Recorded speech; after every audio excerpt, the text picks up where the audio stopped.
সাবান দিয়ে কিন্তু গায়ের রং এই শীতকালে বেশ ফর্সা হয়ে যাবে। একদম একটা সিম্পল সাবান দিয়ে, গ্লিসারিন যে সাবান শীতকালে আমরা ইউজ করি, সেই সাবান দিয়ে ত্বক হয়ে উঠবে ধবধবে ফর্সা উজ্জ্বল। এইভাবে হোমমেড সাবান নিয়ে চলে এসেছে আপনাদের সকলের সামনে। Welcome back to the channel. কেমন আছেন আপনারা? আশা করি আমার বন্ধুরা প্রত্যেকে ভালো আছেন। আর সকল বন্ধুকে হ্যাপি নিউ ইয়ার। নতুন বছর যেন আপনাদের জীবনে সুখ, স্বাচ্ছন্দ্য, শান্তি নিয়ে আসে। আর প্রত্যেকের ফ্যামিলি মেম্বারকে নিয়ে সকলে ভালো থাকবেন, সুস্থ থাকবেন। তো আজকে হোমমেড সাবান নিয়ে আমি চলে এসেছি। অরেঞ্জ পিল দিয়ে আজকে সাবানটা বানাবো। এতটাই ভালো সাবানটা, দেখুন এতটাই ভালো, মানে দুটো সাবান দিয়ে আমি এখানে 5টা সাবান কিন্তু বানিয়ে নিয়েছি হোমমেড। এটা কিন্তু আউটস্ট্যান্ডিং রেজাল্ট বলতে পারেন। এত ভালো, এত ভালো সাবানটা। আপনাদের ক্লোজ থেকে দেখাচ্ছি। এই যে এত সুন্দর সাবানটা, আর সামনে বেশ একটা সুন্দর ডিজাইন, যেমন দোকানের হয় ঠিক সেই রকম। এই সাবানের ভিডিও নিয়ে চলে এলাম। দারুণ আউটস্ট্যান্ডিং, স্কিন পরিষ্কার হবে, বিশেষ করে শীতকালে একটা উজ্জ্বল ব্যাপার ত্বকের মধ্যে চলে আসবে, তার সাথে ময়শ্চারাইজড ব্যাপারটাও থাকবে।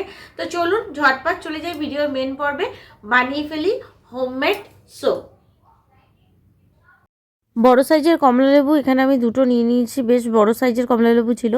তো মোটামুটি আমি এখানে দুটো সাবান থেকে 5টা সাবান বানাবো, সেই কারণে একটু বড় সাইজের কমলালেবুর খোসা নিয়ে নিয়েছি। আর খোসাগুলোর গায়ে যে ভেতরে অংশটা যে সাদা মতন থাকে একটুখানি, ওটা ছুরির সাহায্যে একটু চেঁচে দিতে হবে। এটা কিন্তু মাস্ট করতেই হবে। এইভাবে প্রত্যেকটা খোসার দেখুন গায়ে এইভাবে হালকা করে, বেশি চাপ দিতে হবে না, হালকা করে এইভাবে কিন্তু যে সাদা সাদা অংশগুলো আছে একটু চেঁচে নিচ্ছি। চেঁচে নেওয়ার পরে দেখুন বন্ধুরা কি সুন্দর কমলালেবুর খোসাগুলো আমি আলাদা করে নিয়েছি।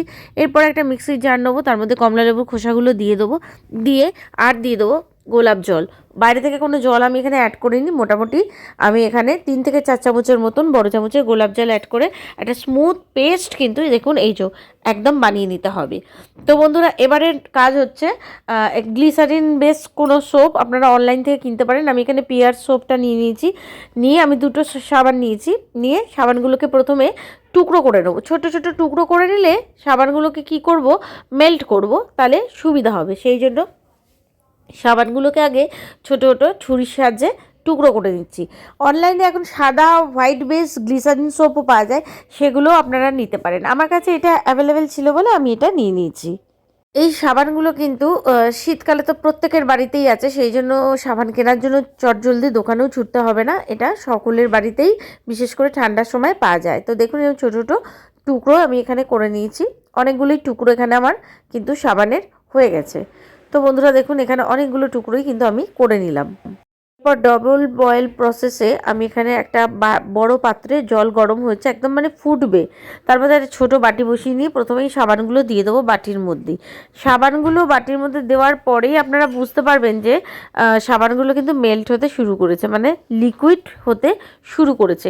সাবানগুলো একদম যতক্ষণ না পুরো লিকুইড বা মেল্ট হয়ে যাচ্ছে, যাতে সাবানের শক্ত অংশ না থাকে, ততক্ষণ পর্যন্ত কিন্তু সাবানটাকে ভালো করে নাড়াচাড়া করে একদম মেল্ট করে নিতে হবে। দেখুন দেওয়ার সাথে সাথেই কিন্তু সাবানটা গলতে শুরু করে দিয়েছে।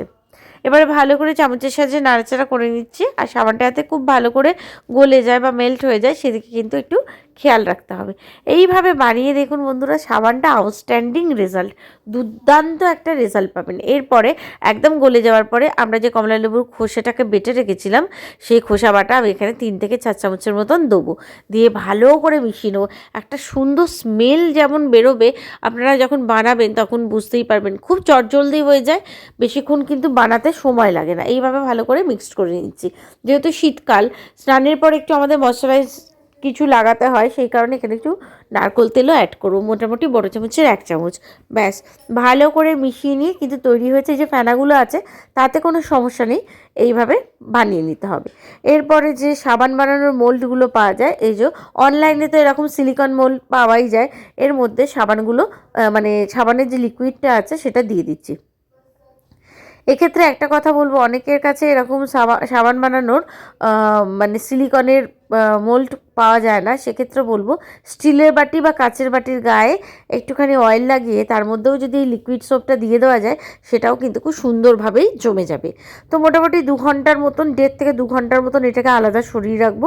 সরিয়ে রাখার পর 2 ঘন্টা পরে ফিরে আসছি। তো বন্ধুরা দেখুন, একদম দারুণ সুন্দর সাবান কিন্তু হয়ে গেছে, একদম দোকানের মতন। কি সুন্দর ডিজাইন, যেহেতু সিলিকনের যে মোল্ডটা আমি ইউজ করেছি এর মধ্যে ডিজাইন করা ছিল বেসটা, সেই জন্য দেখুন কত সুন্দর ডিজাইনার সোপ কিন্তু আমরা হাতেই পেয়ে গেলাম, বাড়িতেই বানিয়ে নিলাম। আর যেহেতু কমলা লেবুর খোসা দেওয়া আছে, হিউজ ভিটামিন সি, যেটা স্কিনের পুড়ে যাওয়া, স্কিন কালো হয়ে যাওয়া আর স্কিনের উজ্জ্বল ব্যাপারটা হতে কিন্তু অনেকটা সাহায্য করে। কালো দাগ ছোপ কিন্তু খুব সহজেই চটজলদি সরিয়ে দেয়। তো হাতের মধ্যে অ্যাপ্লাই করে দেখাচ্ছি এইভাবে। সাবানটা কিন্তু আপনারা ইজিলি বাড়িতে ইউজ করতে পারেন। তো দেখুন কত সুন্দর ফেনা হচ্ছে আর স্কিনটা কতটা সুন্দর নরম। সাবানটা ইউজ করার পর একবার ইউজ করলেই বুঝতে পারবেন কতটা সুন্দর, যেহেতু নারকেল তেল দেওয়া আছে একটা ময়েশ্চার ব্যাপারটা আছে। আর এমনিতেও ইটসেলফ গ্লিসারিন সোপ মানে একটা ময়েশ্চার ব্যাপার থাকেই।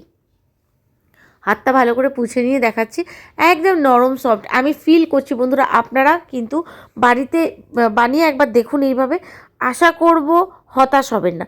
দুর্দান্ত রেজাল্ট, অবশ্যই বাড়িতে বানান আর কমেন্ট বক্সে জানাতে ভুলবেন না কেমন লাগলো আজকের ভিডিও। সকালে ভালো থাকবেন, সুস্থ থাকবেন, সাবধানে থাকবেন।